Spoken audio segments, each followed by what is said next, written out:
सियारावनो लेखेब-खेब जखो मानो? नों मिथिया नामा बेयाव गामब्रा आफाया सोरजियो?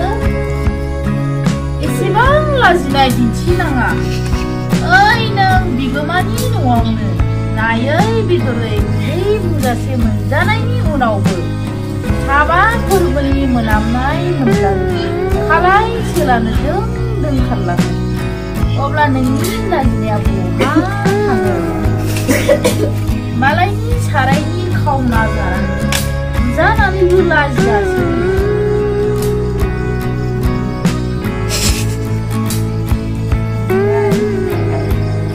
जासुलाया मेव मेव बुंनानै मासिनिफ्राय बाज्रुमना खारनो हमो।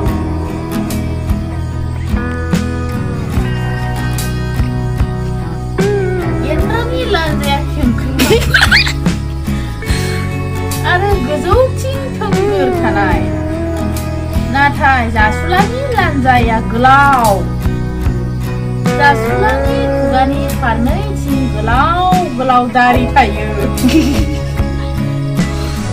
एन्द्राहा थाया। मानैनिबो आदार जानो जनायनि फावा आरो जानायनि आखुआबो गुबुन गुबुन। जासुलानि मेगन थाइनैया दुलुर आरो गोजों, नाथाय गेन्द्रानिया बेबादि नङा।